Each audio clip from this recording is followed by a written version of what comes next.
Hello बच्चों, आज के इस भाग में हम कक्षा 11 की ऐच्छिक हिंदी की पाठ्य पुस्तक अंतरा भाग 1 में संकलित कहानी ईदगाह, जिसके रचयिता प्रेमचंद्र जी हैं, के विषय में पढ़ेंगे।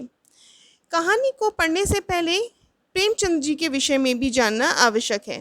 बच्चों, प्रेमचंद्र जी हमारे हिंदी साहित्य के वे पुरोधा हैं जो बार बार याद आते हैं। हिंदी साहित्य को पढ़ने वाला शायद ही कोई ऐसा होगा जो प्रेमचंद जी से अपरिचित होगा। दरअसल हमारे आधुनिक कहानी साहित्य की शुरुआत ही प्रेमचंद्र जी से होती है। आम जीवन के विविध प्रसंगों को जिस तरह से उन्होंने अपनी कहानी का विषय बनाया है, वह हमें बरबस ही अपनी सी लगती हैं।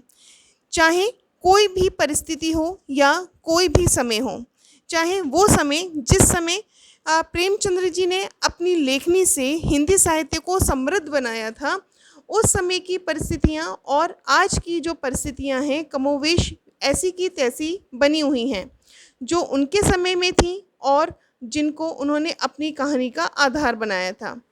बच्चों, हिंदी की बाल विज्ञान से संबंधित कहानियाँ बहुत कम लिखी गई हैं, किंतु प्रेमचंद्र जी उन दुर्लभ कथाकारों में से हैं जिन्होंने पूरी प्रामाणिकता एवं तन्मयता के साथ बाल जीवन को अपनी कहानियों में स्थान दिया।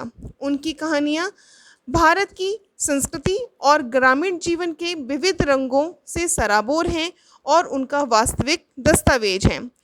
अब हम जानेंगे ईदगाह कहानी कि ईदगाह कहानी जो कि प्रेमचंद्र जी की कहानी संग्रह में मुख्य मानी जाती हैं, उसको हम सार रूप में आगे पढ़ेंगे।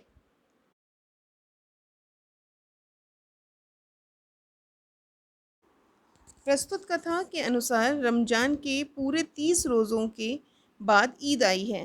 बेहद मनोहर व सुहाना प्रभात है। खेतों में रौनक है और पेड़ों पर हरियाली है। सूर्य भी मानो आसमान से संसार को ईद की बधाई दे रहा है। सभी अपने अपने काम निपटाने के लिए भागदौड़ कर रहे हैं। बच्चे सबसे ज़्यादा खुश हैं। किसी ने एक रोज़ा रखा है, वह भी दोपहर तक, किसी ने वह भी नहीं। लेकिन ईदगाह जाने के लिए सभी बेताब हैं, क्योंकि उन्होंने इस दिन का बहुत इंतज़ार किया है। इन बच्चों को घर गृहस्थी की चिंताओं से कोई मतलब नहीं कि बच्चों को क्या फ़िक्र कि घर में सेवइयों के लिए दूध और शक्कर घर में है कि नहीं, उन्हें तो सिर्फ सेवइयाँ खाना है। उन्हें इस बात से भी कोई मतलब नहीं कि उनके अब्बाजान क्यों बदहवास चौधरी कायम अली के घर दौड़े जा रहे हैं। उन्हें क्या खबर कि चौधरी आज आंखें मोड़ ले तो ईद की तमाम खुशियाँ मुहर्रम में तब्दील हो जाएं। उन्हें तो बस ईदगाह जाने की जल्दी है, क्योंकि वहाँ लगे मेले में उन्हें घूमना है। उन बच्चों में हामिद भी 4-5 साल का एक दुबला पतला बच्चा है, जो इस कहानी का मुख्य किरदार है, जिसके अब्बा अम्मा दोनों की मृत्यु हो चुकी है। वह अपनी दादी के साथ अकेले रहता है, किंतु उसे लगता है कि उसके अब्बाजान एक दिन खूब सारे रुपए लेकर आएंगे और बहुत सारी चीज़ें लाएंगे, और उसकी अम्मी जान अल्लाह मियाँ के घर से उसके लिए बहुत अच्छी अच्छी चीज़ें लेकर आएंगी। इसलिए वे बहुत खुश हैं। हामिद के पाँव में जूते नहीं हैं और सिर पर एक पुरानी धुरानी टोपी है। फिर भी इस उम्मीद से बालक हामिद खुश है कि जब उसके अब्बाजान और अम्मी जान आएंगे, तब वह दिल की हर हसरत मिटा लेगा। हामिद की दादी अमीना घर की आर्थिक स्थिति से अच्छी तरह वाकिफ़ हैं। उसे इस बात की चिंता सताई जा रही है कि इतने कम पैसे में ईद का त्यौहार कैसे गुजरेगा। वे हामिद को मेला घूमने के लिए 3 पैसे देती है।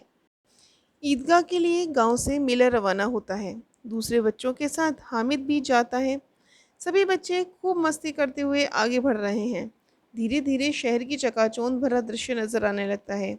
बड़ी बड़ी इमारतें नज़र आने लगती हैं। कुछ आगे बढ़ गया तो हलवाइयों की दुकानें दिखने लगती हैं। वहाँ हर तरफ खूब सारी मिठाइयाँ नज़र आ रही हैं। तत्पश्चात बच्चों के साथ जिन्नातों के बारे मज़ेदार बातें चलने लगती हैं। हामिद भी खूब दिलचस्पी से जिन्नातों के बारे में अपनी साथी मोहसिन से मालूमात करता है या पता करता है। देखते ही देखते बस्ती घनी होने लगती है। ईदगाह जाने वालों की टोलियाँ नज़र आने लगती हैं। लोग तरह तरह की चमकदार वस्त्रों से सुसज्जित थे।